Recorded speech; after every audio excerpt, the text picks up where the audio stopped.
നമസ്കാരം. വിശ്വമഹാകവിയും എഴുത്തുകാരനുമായ രവീന്ദ്രനാഥ് ടാഗോറിൻ്റെ കാബൂളിവാലയും മറ്റു കുട്ടിക്കഥകളും എന്ന പുസ്തകത്തിലെ ഛേലെ ബേല എന്ന കഥയാണ് ഞാനിന്ന് നിങ്ങൾക്ക് വേണ്ടി ഇവിടെ അവതരിപ്പിക്കുവാനായി പോകുന്നത്. നമുക്കതൊന്ന് കേൾക്കാം. കൽക്കത്ത പട്ടണത്തിലാണ് ഞാൻ ജനിച്ചത്. റോഡിലൂടെ കുതിരവണ്ടികൾ ഓടുമ്പോൾ 4 ഭാഗത്തു നിന്നും പൊടിപടലങ്ങൾ ഉയർന്നിരുന്നു. ബസ്സോ മെട്രോ കാറോ ട്രാമോ അന്നുണ്ടായിരുന്നില്ല. ജീവിതം ഇന്നത്തെ പോലെ തിരക്ക് പിടിച്ചതായിരുന്നില്ല. ഓഫീസിലേക്ക് പോകുന്നവർ പുകവലിച്ചോ മുറുക്കാൻ ചവച്ചോ രസം പിടിച്ച് പോയിക്കൊണ്ടിരുന്നു. ചിലർ പല്ലക്കിൽ പോകും, ചിലർ ഒത്തുചേർന്ന് വാടക വണ്ടിയിൽ സഞ്ചരിക്കും. പണക്കാരുടെ വണ്ടികളിൽ അവരുടെ പേരോ മറ്റടയാളങ്ങളോ കൊത്തിവെച്ചിട്ടുണ്ടാവും. വണ്ടിക്കാരൻ കോച്ച് ബോക്സിലാണ് ഇരിക്കുക. പുറകിൽ ഇരുവശങ്ങളിലുമായി 2 കുതിരക്കാർ ഓടുന്നുണ്ടായിരിക്കും. അവരുടെ അരയിൽ ഒരു ഭാഗത്ത് വെഞ്ചാമരം കെട്ടിവെച്ചിട്ടുണ്ട്. അവരുണ്ടാക്കുന്ന ഹോയ് ഹോ ഹോയ് ഹോ എന്ന ശബ്ദം കേട്ടാൽ നടന്നു പോകുന്നവർ വഴിയരികിലേക്ക് മാറി നിൽക്കും. സ്ത്രീകൾ പുറത്തേക്ക് പോകുന്നതും വരുന്നതും അടച്ചുപൂട്ടിയ പല്ലക്കിലാണ്. തുറന്ന വണ്ടികളിൽ സഞ്ചരിക്കുകയില്ല. മഴയായാലും വെയിലായാലും കുട നിവർത്തിപ്പിടിക്കാൻ അവർ ധൈര്യപ്പെട്ടില്ല. മേലുടുപ്പിടുകയോ ചെരുപ്പിടുകയോ ചെയ്യുന്ന സ്ത്രീകളെ മദാമ എന്ന് വിളിച്ച് മറ്റുള്ളവർ കളിയാക്കും. അന്യ പുരുഷന്മാരുടെ മുന്നിൽ എങ്ങാനും പെട്ടുപോയാൽ മൂടുപടം മൂക്കിൻ തുമ്പ് വരെ വലിച്ചിട്ട് നാക്കും കടിച്ച് പുറം തിരിഞ്ഞ് നിൽക്കണമായിരുന്നു. പണക്കാരുടെ മക്കളും മറ്റും സഞ്ചരിക്കുന്ന പല്ലക്കിന് വേറൊരു മൂടി കൂടി ഉണ്ടാകും. പല്ലക്കിനരികിലായി ഒരു അംഗരക്ഷകനും കാണും. വീടിന് കാവൽ നിൽക്കുക, ബാങ്കിൽ പണം കൊണ്ടുപോകുമ്പോഴും ബന്ധുവീടുകളിൽ സ്ത്രീകൾ പോകുമ്പോഴും കൂടെ പോവുക, ഉത്സവ ദിവസങ്ങളിൽ വീട്ടമ്മയെ പല്ലക്കിൽ കൊണ്ടുപോയി ഗംഗാസ്നാനം നടത്തി തിരിച്ചു കൊണ്ടുവരിക എന്നിവയൊക്കെയാണ് അംഗരക്ഷകന്റെ പ്രധാന ജോലികൾ. ചില ചില്ലറ കച്ചവടക്കാർ വിൽപ്പന സാധനങ്ങളുമായി ഗേറ്റിൽ വരും. അവരെ കടത്തിവിടുന്നതിന് ഞങ്ങളുടെ ദർവാൻ ശിവാനന്ദിന് ചിലപ്പോൾ ചില്ലറ കൈമടക്ക് കിട്ടാറുമുണ്ട്. ഞങ്ങളുടെ ഫയൽമാൻ ജമേദാർ ശോഭാരാം തുടയിലടിച്ച് ശബ്ദമുണ്ടാക്കിയും കൂറ്റൻ ഗദ 2 കൈകൊണ്ടും മാറി മാറി വീശിയും ഗുസ്തിമുറകൾ ശീലിച്ചുകൊണ്ടിരുന്നു. അയാൾ എപ്പോഴും എന്തെങ്കിലും കിഴങ്ങുകൾ കരുമുരാന്ന് കടിച്ചു തിന്നുകൊണ്ടിരിക്കും, അല്ലെങ്കിൽ ചില പച്ചിലകൾ ചവച്ചിറക്കും. ഞങ്ങൾ പതുക്കെ അയാളുടെ പിറകിൽ കൂടി ചെന്ന് രാധാകൃഷ്ണ രാധാകൃഷ്ണ എന്നുറക്കെ വിളിക്കും. 2 കൈയും പൊക്കി അയാൾ പ്രതിഷേധിക്കും. ഞങ്ങൾ കൂടുതൽ ഉറക്കെ വിളിക്കും. ഒരുപക്ഷെ രാധാകൃഷ്ണ എന്ന ദേവനാമം കേൾക്കാനുള്ള താല്പര്യം കൊണ്ടായിരിക്കാം അയാൾ പ്രതിഷേധിക്കുന്നത്. അക്കാലത്ത് പട്ടണത്തിൽ വൈദ്യുത വിളക്കുകൾ ഉണ്ടായിരുന്നില്ല. ഗ്യാസ് വിളക്കുകളുമില്ല. ആവണക്കണ്ണ ഒഴിച്ച് കത്തിക്കുന്ന വിളക്കുകളായിരുന്നു അന്നുണ്ടായിരുന്നത്. മണ്ണെണ്ണ വിളക്ക് വന്ന കാലത്ത് അതിൻ്റെ വെളിച്ചം കണ്ട് ഞങ്ങൾ അമ്പരന്ന് പോയിട്ടുണ്ട്. മങ്ങി മങ്ങി കത്തുന്ന വിളക്കിൻ്റെ മുമ്പിലിരുന്ന് ഇംഗ്ലീഷ് മാസ്റ്റർ ഞങ്ങളെ പ്യാരി സർക്കാരിൻ്റെ ഫസ്റ്റ് ബുക്ക് പഠിപ്പിക്കുമായിരുന്നു. അത് തുടങ്ങുമ്പോഴേക്കും ഉറക്കം വരും. പുറത്തുനിന്ന് വീട്ടിനകത്തേക്ക് കയറാനുള്ള ഇടുങ്ങിയ ഇടനാഴിയുടെ 2 വശവും അഴുകൊണ്ട് മറച്ചതാണ്. ആ വഴി വലിക്കുന്നതായി ഞാൻ ഭയപ്പെട്ടിരുന്നു. ഭൂതപ്രേത കഥകൾ നാടെങ്ങും പ്രചരിച്ചിരുന്ന കാലമായിരുന്നു അത്. വീട്ടിലെ ഒരു വേലക്കാരി രാത്രിയിൽ ചാമുണ്ടിയുടെ അലർച്ച കേട്ട് കമഴ്ന്നു വീണു. ബദാം മരത്തിൻ്റെ മുകളിലത്തെ കൊമ്പിൽ ഒരു കാലും വീടിൻ്റെ 3ാമത്തെ നിലയിൽ മറ്റേ കാലും ചവിട്ടി നിൽക്കുന്ന വേറൊരു ഭൂതവുമുണ്ട്. ഇതൊക്കെ കളവാണെന്ന് അച്ഛൻ്റെ ഒരു സ്നേഹിതൻ ഒരിക്കൽ പറഞ്ഞു. അദ്ദേഹം ഒരു മൂഢൻ തന്നെയെന്ന് വീട്ടുജോലിക്കാർ വിധി എഴുതി. ഭൂതം വന്ന് കഴുത്തു ഞെരിക്കുമ്പോൾ ഒരു പാഠം പഠിപ്പിച്ചു കൊള്ളുമെന്ന് അവർ സമാധാനിക്കുകയും ചെയ്തു. ഇരുട്ടത്ത് മേശയ്ക്കടിയിൽ കാല് വയ്ക്കാൻ കൂടി എനിക്ക് ഭയമായിരുന്നു. കുടിവെള്ളത്തിനുള്ള പൈപ്പുകളൊന്നും അന്ന് പട്ടണത്തിൽ വന്നിരുന്നില്ല. ആകാശം തെളിഞ്ഞ മാഘ ഫൽഗുന മാസങ്ങളിൽ ജോലിക്കാർ പുഴയിൽ നിന്ന് വെള്ളം കോരിക്കൊണ്ടുവരും. വലിയ മൺപാത്രങ്ങളിൽ നിറച്ചു വെക്കും. വീടിൻ്റെ താഴത്തെ നിലയിലെ അറകളിൽ ഇരിക്കുന്ന പാത്രങ്ങളിൽ കുറേ ദിവസത്തേക്കുള്ള ശുദ്ധജലം നിറച്ചു വച്ചിട്ടുണ്ടായിരിക്കും. ഇരുൾ നിറഞ്ഞ താഴത്തെ മുറികളിൽ എന്തൊക്കെ സാധനങ്ങളാണ് കിടക്കുന്നത് എന്നു തന്നെ ആർക്കും നിശ്ചയമില്ല. ആനവാ പോലെ തുറന്ന വായുള്ളത്, മുറം പോലെ വലിയ കാതുള്ളത്, കാല് മുകളിലോട്ടുള്ളത്, റോഡിൻ്റെ അരികിൽ കൂടി ഉണ്ടാക്കിയ തോടുകളിലൂടെ വേലിയേറ്റ സമയത്ത് ഗംഗയിലെ ജലം ഒഴുകി വരും. മുത്തശ്ശൻ്റെ കാലം തൊട്ട് ആ വെള്ളം ഞങ്ങളുടെ കുളത്തിൽ വീണുകൊണ്ടിരുന്നു. വീഴുന്നിടത്ത് വെച്ചിട്ടുള്ള പലക ഉയർത്തിയാൽ വെള്ളം ശക്തിയായി കുളത്തിലേക്ക് ചാടും. മത്സ്യങ്ങൾ അവിടെ ചാടി പുളച്ചുകൊണ്ടിരിക്കും. തെക്കേ വരാന്തയിലെ കൈവരിയിൽ പിടിച്ചുകൊണ്ട് ഈ കാഴ്ചകളൊക്കെ ഞാൻ നോക്കി നിൽക്കും. ചപ്പും ചവറും വീണ് ആ കുളം നികന്നു കഴിഞ്ഞിരിക്കുന്നു. അതോടെ ഗ്രാമപ്രദേശത്തിൻ്റെ പച്ചപ്പും ഭംഗിയും പോയി മറഞ്ഞു. ബദാം മരം അവിടെ തന്നെയുണ്ട്. പഴയ ഭൂതങ്ങളെ ഇന്നാരും കാണുന്നില്ലെന്ന് മാത്രം. നാലുപാടും വെളിച്ചം നിറഞ്ഞതായിരിക്കാം അതിന് കാരണം. അധ്യായം 2.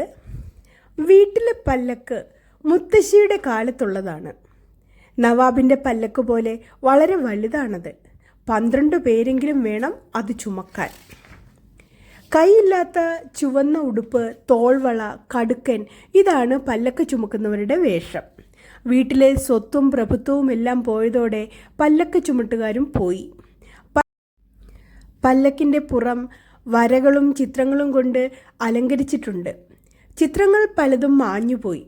ഒരു പുരാവസ്തുവായി വരാന്തയുടെ ഒഴിഞ്ഞ കോണിൽ കിടക്കുകയാണ് അത്. എനിക്ക് 7 or 8 വയസ്സ് കാണും. ആ പല്ലക്കിനോട് എനിക്കൊരു പ്രത്യേക താല്പര്യം. അത് കടലിന് നടുവിലെ മനോഹരമായൊരു ദ്വീപ് പോലെ എനിക്ക് തോന്നി. ഒഴിവു ദിവസങ്ങളിൽ പല്ലക്കിൽ കയറി ഞാൻ റോബിൻസൺ ക്രൂസോ ആയി കളിക്കുമായിരുന്നു. ബന്ധുക്കളും അതിഥികളും ഒക്കെയായി വലിയ ആൾത്തിരക്കായിരുന്നു അന്നൊക്കെ ഞങ്ങളുടെ വീട്ടിൽ. വീടിൻ്റെ എല്ലാ ഭാഗത്തു നിന്നും വേലക്കാരികളുടെ ശബ്ദമേ കേൾക്കുവാനുള്ളൂ. പ്യാരി ചന്തയിൽ നിന്നും പച്ചക്കറി വാങ്ങി നടന്നു വരുന്നു. ദുഖാൻ തോളിൽ കുടങ്ങൾ കെട്ടിത്തൂക്കി ഗംഗയിൽ നിന്നും വെള്ളം കൊണ്ടുവരുന്നു. നെയ്ത്തുകാരി പുതിയ സാരികൾ വിൽക്കുന്നതിനായി അന്തപുരത്തിലേക്ക് കടന്നിരിക്കുന്നു. സ്വർണ്ണപ്പണിക്കാരൻ ദീനു സ്ത്രീകളുടെ ആവശ്യമനുസരിച്ചുള്ള ആഭരണങ്ങൾ പണിയുന്നു.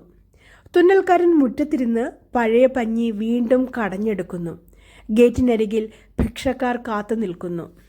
എൻ്റെ സംരക്ഷണ ചുമതലയുള്ള ഭൃത്യന്മാർ ഉച്ചയൂണ് കഴിഞ്ഞ് ഉറക്കം തൂങ്ങും. അപ്പോൾ ഞാൻ ഒറ്റയ്ക്ക് ചെന്ന് പല്ലക്കിലിരിക്കും. പല്ലക്ക് ഇളകുന്നില്ലെങ്കിലും എൻ്റെ സ്വപ്നത്തിൽ അത് ചലിച്ചുകൊണ്ടിരിക്കും. ഭാവനയിൽ ഞാൻ സൃഷ്ടിച്ച ചുമട്ടുകാർ ഞാൻ പറയുന്നിടത്തൊക്കെ എന്നെ പല്ലക്കിൽ ഇരുത്തി കൊണ്ടുപോകും. വായിച്ചു കേട്ടിട്ടുള്ള എല്ലാ ദിക്കുകളിലും പല്ലക്ക് എന്നെയും കൊണ്ട് സഞ്ചരിച്ചു. ചിലപ്പോൾ കൊടുങ്കാട് വെട്ടിത്തെളിച്ച് അതിലൂടെയാവും യാത്ര. അപ്പോൾ ഭീകരനായ കടുവ കണ്ണു തുറച്ചു നോക്കുന്നത് കാണാം. ഞാൻ പേടിച്ച് വിറയ്ക്കും. വേട്ടക്കാരൻ വിശ്വനാഥ് എൻ്റെ കൂടെയുണ്ട്. അവൻ തോക്ക് ചൂണ്ടി ഠേ, എല്ലാം ശാന്തം. പല്ലക്ക് പെട്ടെന്നൊരു ബോട്ടായി രൂപം മാറിയിരിക്കുന്നു. കടലിലൂടെയാണ് ഇനി യാത്ര. സൂക്ഷിക്കുക, അതാ കൊടുങ്കാറ്റുയരുന്നു. പങ്കായവുമായി വഞ്ചിക്കാരൻ അബ്ദുള്ള അടുത്തെത്തിക്കഴിഞ്ഞു. അബ്ദുള്ളയെ എനിക്ക് മുമ്പേ അറിയാം. അയാളാണ് ജ്യേഷ്ഠന് പത്മ നദിയിൽ നിന്ന് മീനും ആമമുട്ടയും കൊടുക്കുന്നത്. അബ്ദുള്ള എന്നോട് ഒരു കഥ പറയാൻ തുടങ്ങി. ചൈത്രമാസം അവസാനിക്കാറായി. ഒരു ചെറുവള്ളത്തിൽ കയറി ഞാൻ മീൻ പിടിക്കാൻ പോവുകയായിരുന്നു. പെട്ടെന്ന് വന്ന പേമാരിയിലും കൊടുങ്കാറ്റിലും പെട്ട് വള്ളം മുങ്ങുമെന്നായി. വള്ളത്തിൻ്റെ കയർ കടിച്ചു പിടിച്ച് ഞാൻ നീന്തി കരപറ്റി. കഥ പെട്ടെന്ന് തീർന്നു. വള്ളം മുങ്ങിയില്ല, ആരും മരിച്ചതുമില്ല. ഇതെങ്ങനെ ഒരു കഥയാകും?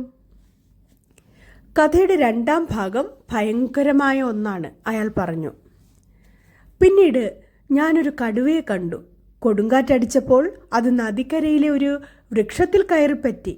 കാറ്റിൽ മരം മുറിഞ്ഞ് നദിയിൽ വീണു. പാവം കടുവ ഒഴുകാൻ തുടങ്ങി. ഒരു വിധത്തിൽ അത് കരയ്ക്ക് കയറി. അതിന് വല്ലാത്ത വിശപ്പുണ്ടായിരുന്നു. അപ്പോൾ ഞാൻ കയറുകൊണ്ട് ഒരു കുരുക്കുണ്ടാക്കി. കടുവ കാലുകൾ രണ്ടും പൊക്കിയതും എൻ്റെ കുരുക്ക് അവൻ്റെ കഴുത്തിൽ വീണതും ഒരുമിച്ച്. ഇത്രയുമായപ്പോൾ ഞാൻ ചോദിച്ചു, അബ്ദുൾ, അവർ മരിച്ചില്ലേ? കടുവയെയും വള്ളത്തിൽ കൂട്ടിക്കെട്ടി 30 മൈലോളം ഞാൻ നദിയിലൂടെ തുഴഞ്ഞുപോയി. അവൻ മുരണ്ട് കൈയും കാലും വെള്ളത്തിലിട്ട് അടിച്ചുകൊണ്ടിരുന്നു. 10 മണിക്കൂർ കൊണ്ട് സഞ്ചരിക്കേണ്ട ദൂരം 1.5 മണിക്കൂർ കൊണ്ട് ഞാൻ തുഴഞ്ഞെത്തി. പിന്നെന്തായി എന്നൊന്നും എന്നോട് ചോദിക്കരുത്. കടുവയുടെ കഥ അവിടെ നിൽക്കട്ടെ, ഇനി മുതലയുടെ കഥയാകാം, ഞാൻ പറഞ്ഞു. അബ്ദുൾ പറയാൻ തുടങ്ങി. ഒരു ദിവസം കാഞ്ചി എന്ന പെണ്ണ് നദിക്കരയിലിരുന്ന് മുള ചീന്തുകയായിരുന്നു. പെട്ടെന്ന് ഒരു മുതല പൊങ്ങിവന്ന് അവളുടെ ആട്ടിൻകുട്ടിയെ പിടിച്ച് പുഴയിലേക്ക് എടുത്തു ചാടി.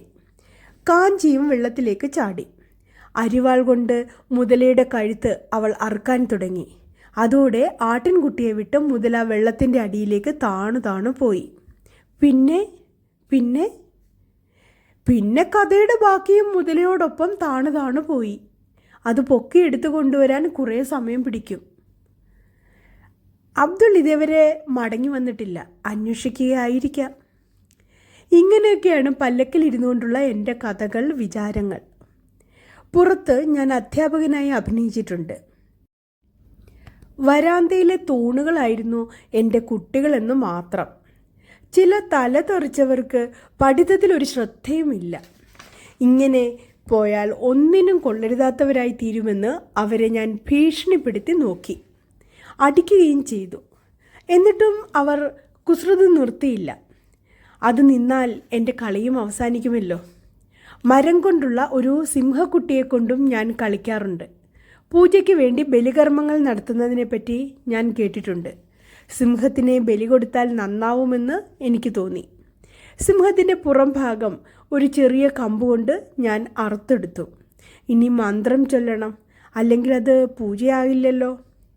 സിംഗിമാമ കാടും ആന്തി ബൊഷേർ ബാഡും ഉലുകുഡ് ഡുലുകുഡ് ഡ്യാം ഗുഡ് ഗുഡ് ആഖ്രോഡ് ബാക്രോഡ് ഖഡ് ഖഡ് ഖഡാഷ് പഡ് പഡ് പടാഷ്.